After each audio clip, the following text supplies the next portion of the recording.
Garrett, right off the bat, let's talk about Arizona State and Texas State last night. It was as exciting as I think everybody kind of thought it was going to be. And Arizona State comes away with a win, and a good one against a good Texas State team. Kenny Dillingham absolutely working miracles right now with a 3-0 Arizona State team. And there are 3 potential wins down the line for them. Mm-hmm. It's going to be very, very hard for them to get those 3, but I think there's bowl potential on this team.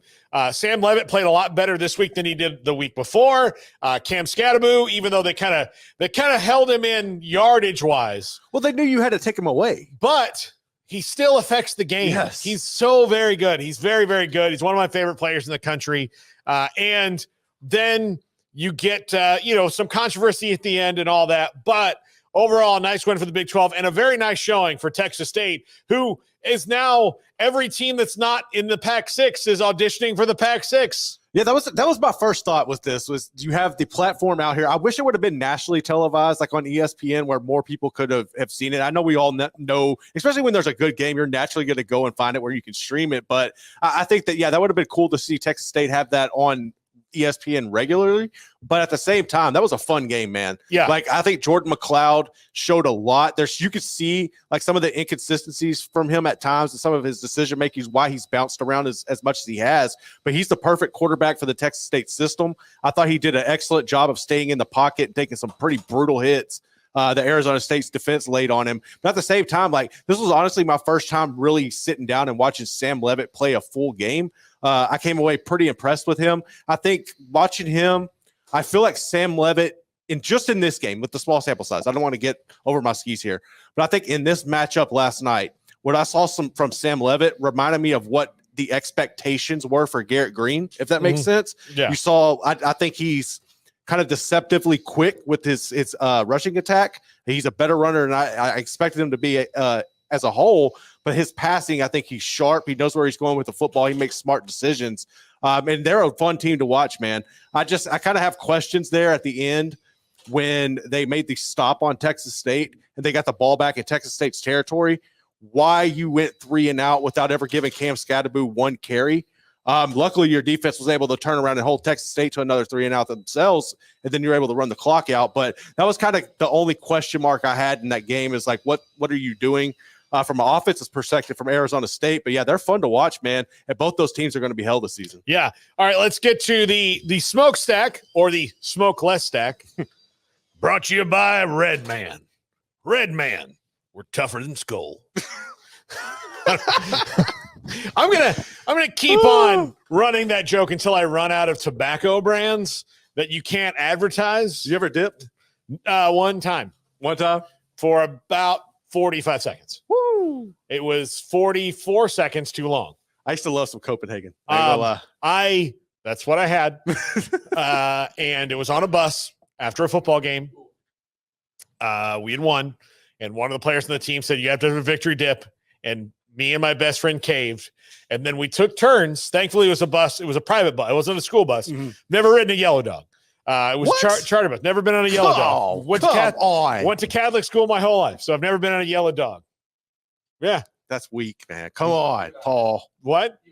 Really? Wow. Yeah, no, never had a yellow dog. Damn. So I there was a bathroom, and it was filled up with mine and my best friend's vomit.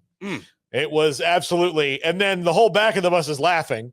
Oh, I bet. And the coach was like, what's going on back there? Like, just excited about the win. Oh, dear God. All right. This is like, here's the thing. That's a good thing. Like, when you get back to a school and there's a priest there, he can give you the anointing of the sick. Purge your soul. Here we go. Like, Father, I'm not feeling good. Oh, okay. Don't worry about my son. There to go. Father, Son, Holy Spirit, blessed. Oh, he probably got an ankle. It's probably an ankle injury. Is the son? Oh my gosh, I hate those. 5 our Father's 4 Hail Mary. She'll be fine. Oh my God. But anyway, Paxton says Grizzly is pretty good. Hey, Paxton, you're not wrong. Yeah, I've had some Grizzly. That's some strong. Woo. Grizzly, pretty good.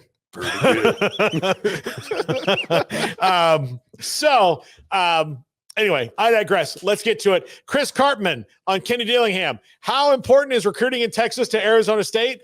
Kenny Dillingham's not in Phoenix today. He's going to El Paso tonight. He's got flights throughout the day he had early morning recruiting meetings. He is hitting the streets, making sure that he is getting out in front of people. And look, I'll tell you now that you can take unlimited visits. Mm-hmm. You know, I would take Arizona State for a visit just for the hell of it. It's a beautiful campus. It's in a really cool area. Tempe, Phoenix, it's pretty cool. You know, like I would do it. I would do it. Well, I think Arizona State is like everybody knew when you were coming into the Big 12. These programs it was a great opportunity to get a foothold in recruiting in Texas. We've seen Utah have success in the past. Arizona State has done that as well, but they have that whole Tempe, Texas motto where we're trying to just take advantage of Texas and capitalize on the recruiting there. They're going to have success, man. That's a fun place to play. Kenny Dillingham is a guy that you would want to go play for if you're a player. Like, I don't know how a recruit can watch any of his interviews or that like last night when he was legitimately asked about why. He's like, well, I'm only doing this because so I don't get fined. Yeah. Like, everything about him is fun and cool. Like, I would want to go play for him. You see guys like CJ Fight who have had success there as well coming out of Texas. So it's cool to see. I think they're going to have a lot of success on that. And if they keep winning the way they are, you're going to see a lot more kids from Texas head out to Tempe. Yeah, I think so. I think it needs to be a fertile recruiting ground for him. I remember when A&M went and got Christian Kirk out of Phoenix, and the Arizona schools are like, well, this is not good. Like, not only is he going to Texas, he's going like almost all the way to, he's in Southeast Texas now almost. I kind of think like that. And there was a couple of other cats that were recruited. Texas got some quarterbacks out of Arizona as well. And I think that kind of opened the eyes of how like it's a hidden gem in a sense with Arizona, like especially in the Chandler area, because before that, you never really heard about high school football in that state. And now it's kind of like, well, you got to consider them, especially with all the quarterbacks that have come out of there. Yeah. Yeah. Smokeless Friday brought to you by Zyn. Zyn makes Emery happy. That's what the kids do. What? Actually, get them on board. The youngins want it. Smokeless Fridays brought to you by Vaping. Vaping. It's got it for douches.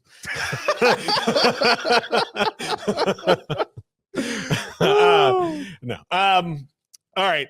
Next up, Connor Weigman. I get to doing material, and then we lose track of time. I know. It's fun, though. We have it. Connor Weigman, 50-50 for the Gators tomorrow. A&M. Here's the thing. I'm already at a level of disappointment on Connor Weigman because here we are. If he doesn't play again, like he missed almost all last season. He played a little bit. It's like this is maybe at the time where A&M's got to think about what's the long-term future for him. Mm-hmm. And they have two very athletic quarterbacks behind him in Markel Reed and it's Jalen Henderson. Yeah, I believe it's Jalen Henderson.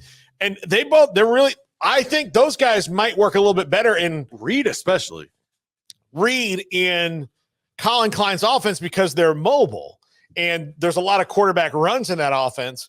So we'll see. If he doesn't play, it's probably Reed. I think it is Reed because he was the one who came in first last week. Right. So I think it is Reed, and we'll see, how that goes. He actually played Reed in the bowl game against Oklahoma State, had played very valiantly. Started out looking like a guy who's like, oh crap, I have to play now. Yeah. Then by the end of the game, he's like, oh no, I'm an athlete. I was Mr. Tennessee football. Like, let me go be Mr. Tennessee football and make some things happen.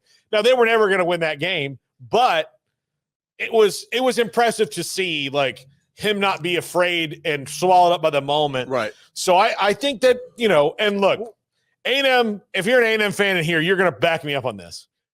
A&M has this thing about quarterbacks where they have one that they love, and then he gets hurt, and the backup comes in and wins, and then they love that guy until he hits his full potential, and people figure him out.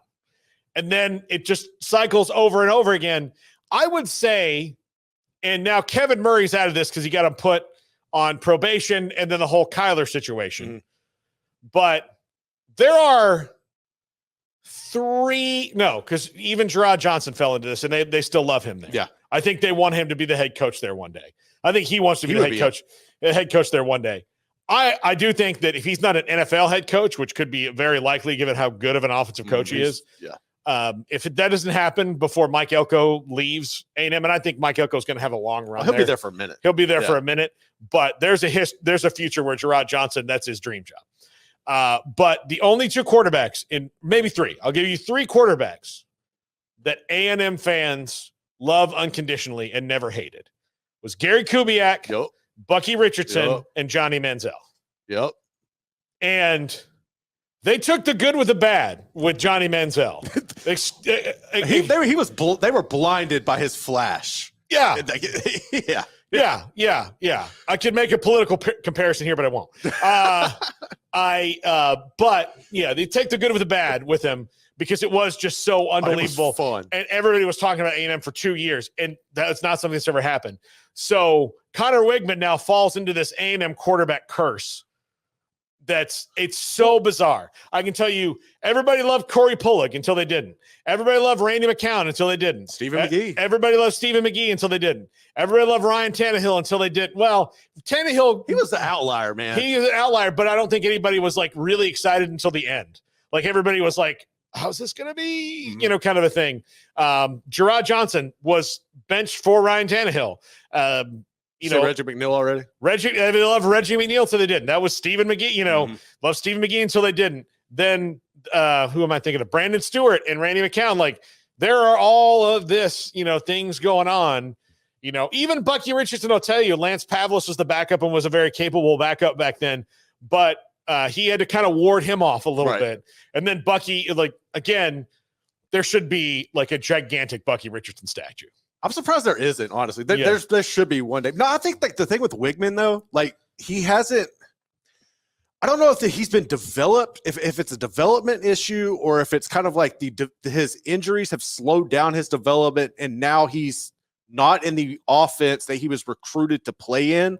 And it's just kind of like a snowball effect of things going downhill there. I kind of feel bad for him in a sense because he's a good quarterback, but he just looks lost at times. And that he just hasn't lived up to the full potential where he was coming out of the Houston area in high school. And I think, honestly, like when you look at this, it might be time for him to consider going somewhere else and trying to get a fresh start, maybe in a pro-style offense.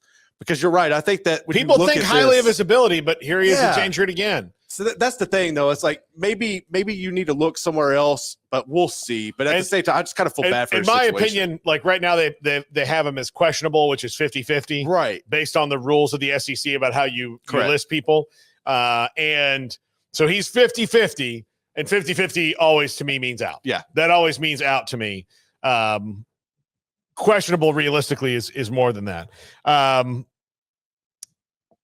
Let's go to the next one. Arizona running back Ja'Cory Krosky-Merritt will not play tonight. More than likely will not play tonight unless they get some sort of 11th hour decision. But he has an eligibility question. And so this is very bizarre. He has played at 3 schools. He's played at Alabama State, he's played at New Mexico, and now he's at Arizona. Correct. He's one of their better players at Arizona. But in 2019, his freshman year at Alabama State, he is listed as a redshirt, meaning he would have only played in 4 games. Right. But now there's people who think that he played in 8 games, and Alabama State is saying, no.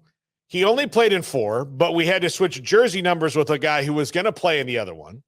And that's the guy you're looking at, not Ja'Cory Krosky-Merritt. And so the NCAA has to now review all this and make sure it wasn't. And it does sound a little dog ate my homework. I get it. But this was going to happen. This was going to happen eventually. Like this was Talia Tagovailoa, yes, taking a knee in the most ridiculous and stupid scenario ever. And hey, prayers up for Tua. Absolutely. He took another shot last night.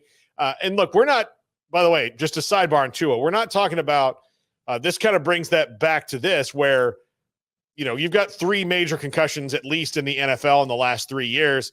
And then you look at that injury that he had, the one that Talia took the knee and all that stuff. He had a concussion then too. So and then the hit, all these things, man.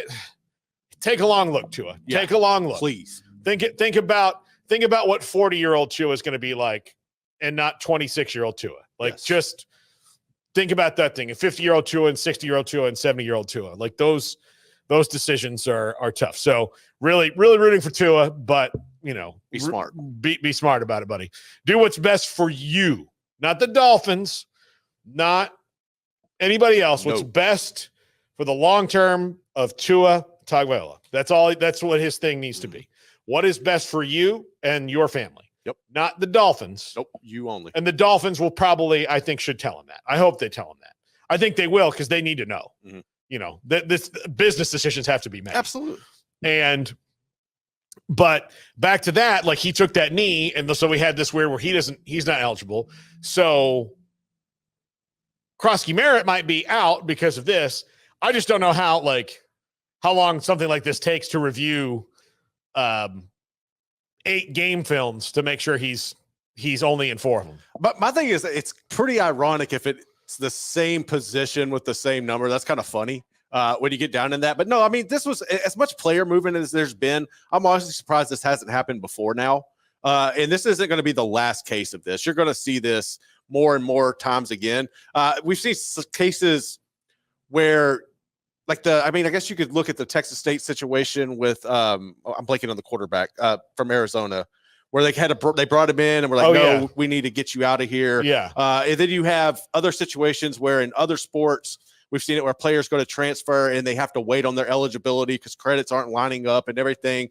So there's different intricacies to this, and this is going to continue to happen, but it just comes with the territory when you have so much movement. You just got to curtail it, and hopefully you have checks and balances in place where these don't pop up as often as hopefully they don't pop up often at all, honestly. Yeah, absolutely. Okay, we're going to run through these next ones, Garrett, because we're right up against where we need to be.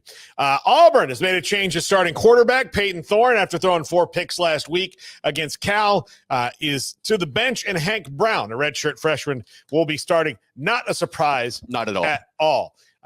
Guess what, Garrett? There's another driving issue. What? No way. Georgia. There's no way that would happen, Paul. Yeah, no, there's definitely another one. And this one popped up. Hold on. I don't have the tweet up. Daniel Harris. Hold on. I'm getting it.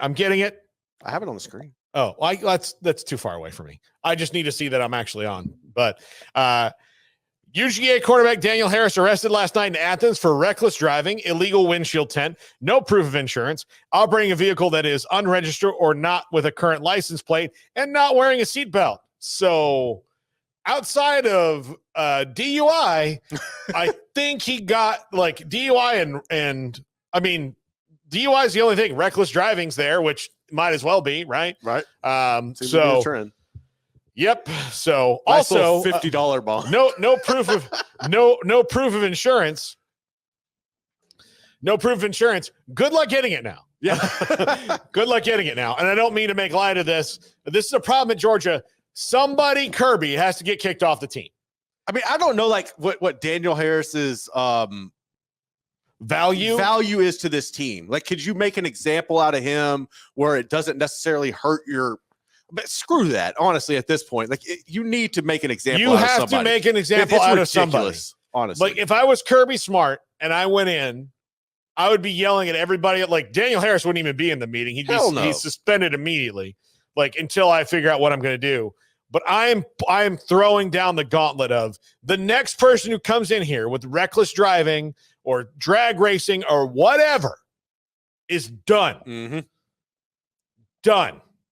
And yeah, it is getting absolutely out of hand. Absolutely out of hand. All right. We might be able to do some of this in the middle portion as we wait for Grayson.